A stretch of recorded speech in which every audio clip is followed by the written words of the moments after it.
Hey, it's Jonathan Fields with today's Good Life Project update. Today we're going to be diving into two different things. In our riff, we'll be talking about kind of a unique cognitive bias that messes with the way we see the world and make decisions. And we're also going to explore a particular type of brain training, some research on one specific type of brain training in our science update that actually pretty seriously outperforms other forms of brain training. We've seen a lot of brain training out there in the market these days. And we're going to do a bit of myth busting with today's science update. Excited to dive in with you. I'm Jonathan Fields, and this is Good Life Project. So on today's Good Life Project riff, I'm actually going to kick off a series on something called cognitive bias. So what is this thing? Cognitive bias is a tendency that we have. It's baked into all human beings. And it's something that very often leads us to make irrational decisions. So we like to think of ourselves as, intelligent, thinking, feeling, rational human beings. We think that if somebody presents us with a certain amount of information, we can look at that information and we can figure out what is valid, what's not valid, what makes sense. We can weigh it. We can do our pluses and minuses, our pros and cons. And then based on this, we can drop it into a spreadsheet if we want. We can make intelligent decisions, rational decisions. And sometimes we can, but it turns out that very often what we think is rational is anything but. And part of the reason is because we have these tendencies, these orientations that control the way that we process information, the way that we take it in, the way that we make decisions with it, and the way we behave once we've made decisions, very often in the context of buying something or giving something away or saying yes or no to something. The thing is, most of us have no idea that these less than conscious biases or tendencies are in operation. We don't see them. We just see ourselves making what we believe to be intelligent decisions in the world. So I thought it would be interesting to spend the next couple of weeks in our riffs exploring some of the really big, the primary cognitive biases, and diving into sort of each one, explaining what they are, sharing an example or two of how they affect us and how they affect our decisions in the world so that maybe we can become a little bit more aware. Maybe we can either, at least have fun with and acknowledge the fact that we are being controlled by something we don't necessarily see, even though it exists inside of our brains. And then maybe even zoom the lens out a little bit and give us a chance to make some better decisions by acknowledging these tendencies and cognitive biases and seeing if we can somehow approach our decision making differently in a way to compensate for them. That said, up first today is a pretty interesting cognitive bias that goes by anchoring. Some people call it the anchor, focusing illusion, focalism, but we'll just call it anchoring because I think once I sort of describe it, you'll get what it's about as well, and you'll understand why it's important. And you are very likely going to have seen this at work in your own life in a lot of different ways. So probably easiest to set it up with a simple example. Let's say you're looking for a new pair of jeans. You walk into some department store or wherever it is that you look to buy jeans, and there's a wide selection. And you're not a jeans person. I'm hinting at me when I say that. So I need help. I need help making those decisions, right? So I walk up and I find a salesperson and I say, hey, listen, I need a pair of jeans. Can you help me out? And the salesperson, if they're actually well-trained and they're a really good salesperson, is going to say something like, listen, we've got a wide variety. We've got 25 different brands and types of jeans that you can choose from. Some are designed for different body types. Some are designed with different materials. Some are designed for different looks and feels and stretchability and this and that. can you give me a sense for what preferences you have? And also, we have a wide range of prices. So why don't I just show you a couple of different pairs, and so I can get a feel for what you like and what you don't like, and then we can get you exactly what you want. And you're thinking to yourself, yeah, that sounds pretty cool, actually. That would be super helpful to me because I really don't know where I'm starting, what I'm looking for, what I'm interested in. So show me some stuff and I'll tell you, thumbs up or thumbs down. And what I like, what I don't like, I'll try it on. We'll see what fits and what doesn't fit. And then you can also tell me what, the different things cost because I really don't know. So off you go. And in the trusting hands of your super duper salesperson, you start to try on, or you're shown different pairs of jeans. Now, let's say there's a range of prices on the jeans you're looking for, and they range from $50 all the way up to $500. I know, blows me away, but jeans sometimes are really expensive these days. I'm still on the lower end of my purchasing preferences there. I'm more on the utilitarian end, but hey, whatever floats your boat. So here's my question for you. If you are the salesperson and you know that you have a range of jeans that you could show me and the price range goes from $50 to $500, where are you going to start? Are you going to start somewhere in the middle so that, you kind of have an average price and we can go up from there, or we can go down from there? Are you going to start on the bottom of the price range? So show me $50 because, hey, we can, if we can do it for $50, then, let's do that. Or are you going to show me the $500 pair of jeans? So that's my question. Now, let's throw in one other thing here. You, as a salesperson, work on commission. Meaning the more I pay for my jeans, as long as I have the money to pay it and you feel, good about it, the more money you make because you're going to make a percentage of whatever I spend. So what do you do? Well, here's what most salespeople do who work on commission. They don't start with the $50 one and work up from there. And they also don't start with the one in the middle, sort of saying, well, this is an average price. We can go down from here or up from here. What they do is they start with the $500 pair of jeans.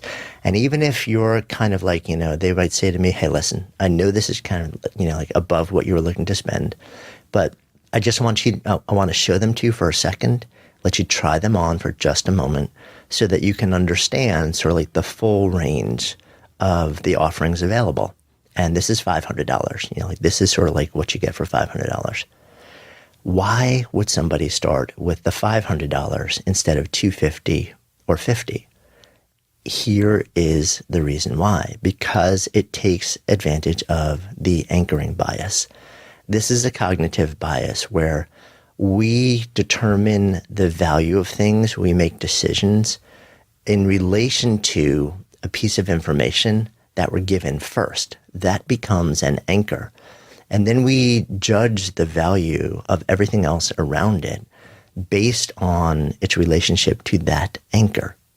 So when I'm looking for a pair of jeans, if the first pair I'm shown is $500, right? Even if I think that's outrageous, when I'm then shown like 2 or 3 pairs later, a pair of jeans that are $250 that look and feel, like 90% equivalent to the $500 pair of jeans, I'm thinking to myself, wow, that's actually really good value, right? It's like half the price of the other pair, and I get 90% of the yumminess and the benefit and the look.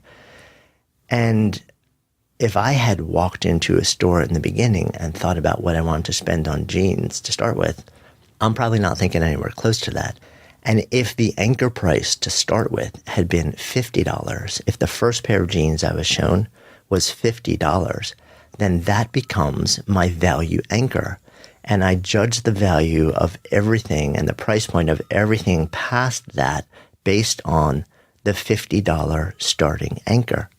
So then if I start at $50 and say, wow, I can get a pair of jeans at $50, and then I'm shown a pair that's $250, I'm thinking to myself, 5 times higher than the price. That is insane. Rather than if I'm started at $500 and I'm shown the $250 pair, I'm thinking to myself, wow, that's like half the price. That's a huge discount. And I'm getting most of the value of the really sort of super premium brand. So the 250, when I start with 500, the 250 appears to me to be so much more reasonable because I'm anchoring it to $500. If my salesperson starts me at 50, well then the $250 price point seems so much more outrageous because I'm comparing it to $50. So one, it feels so much more valuable because I'm thinking it's half the price. The other, it feels outrageous because I'm thinking it's 5 times the price. And it's the exact same price. So this is the weird way that our brains work. It's this funky cognitive bias. And the thing is, we actually don't see that. We don't acknowledge that this is a script that is running unconsciously in the way that we make decisions and value things in the world.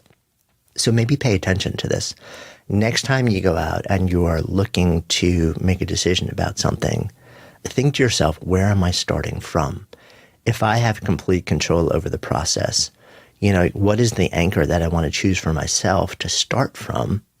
And if you need the help of somebody else in making a decision, maybe tell them up front, hey, listen, show me the greatest value that you have, like the best price or whatever it may be, and then let's work our way up from there. And you may find yourself making very different judgments about what you're willing to invest in, what you're willing to choose, what you're willing to say yes and no to, and end up actually getting a lot more value in the things that you decide yes to, without actually having to give up nearly as much. Something to think about as we move into our lives and our days. That is the first in our series on cognitive bias. I will be back next week focusing on yet another bias that secretly controls you, your thoughts, your beliefs, and your life.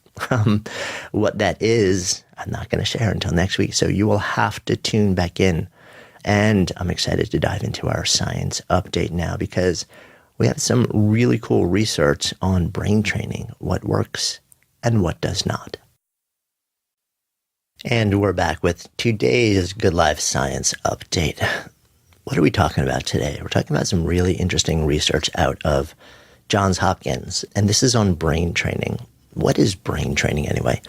You've probably seen over the last few years, because it's gotten increasingly popular, various apps, various programs, various sort of online interventions, things that you can do to, quote, exercise your brain, to boost your cognitive power, aka your thinking, processing power, your memory, your working memory, and to focus your attention. And there's been a prevalence of all of these different tools and apps and technologies, I think in no small part because we're starting to realize that the brain actually is capable of changing even later in life. And we've seen a lot of sort of news and stories that show that without intervention, the research tells us that as we age, especially once we hit sort of the middle years of our lives, the size of our brain begins to shrink. We literally lose brain volume, brain mass, and neural connections. And along with that, often comes a decline in cognitive function. That includes thinking, problem solving, creativity, memory, attention, focus, and things like that. So once we realize that the brain sort of organically, without any intervention, just slowly loses size and function as we age. And we also see the research over the last 10, 15 years that says that your brain is actually neuroplastic, meaning we don't start with something and then only have one direction go, meaning down and small. It's actually possible to, quote, exercise the brain in different ways that not only preserve the capacity of the brain, but potentially add new brain cells and build new connections between the neurons, the cells in your brain, in an attempt to potentially not only just maintain cognitive function, but even potentially improve it. So once we sort of stood in that place, a lot of people have been asking the question, well, what exactly do we do? What are the things that we can do in order to actually maintain or increase our brain juice, our brain power? And people have experimented with a lot of different things, and the research is all over the place. Some of the things that are becoming pretty clear and make a really big difference are exercise and lifestyle. It can have a huge difference. Exercise, in part because it releases a chemical in the brain called BDNF, brain-derived neurotropic factor, that has been described as, quote, miracle grow for the brain. But in this particular study, the researchers at Johns Hopkins were actually looking at these sort of brain training exercises that have been floating around in various shapes, sizes, and forms in technology, apps, and things like that. Some of them included in some of the biggest commercial programs out there that people are using to try to preserve or increase their cognitive function, their memory, their attention. And instead of using any one of those commercial things, what the researchers did was they chose two sort of commonly integrated modalities of brain training. And what they found was that one of them actually was really substantially better at improving cognitive function, especially memory or working memory, which is your ability to hold things in your memory for sort of shorter periods of time while you're moving through your day, and attention. And the way that they did this was actually by creating three different groups, as generally researchers always do. They had one group engage in something called dual end-back training. They had the other group engage in a completely different type of training called complex span training. And then, of course, you have a control group that kind of, like either does nothing or does something, which is not designed to really make any difference. What they found was that the folks who were in the dual end-back exercise showed a 30% improvement in working memory by doing this 5 days a week for 30 minutes a day. And the time span for that was only a single month, which is kind of fascinating because it shows that these people experienced a 30% gain in one of the most critical sort of cognitive capabilities, working memory and attention, in a remarkably short period of time.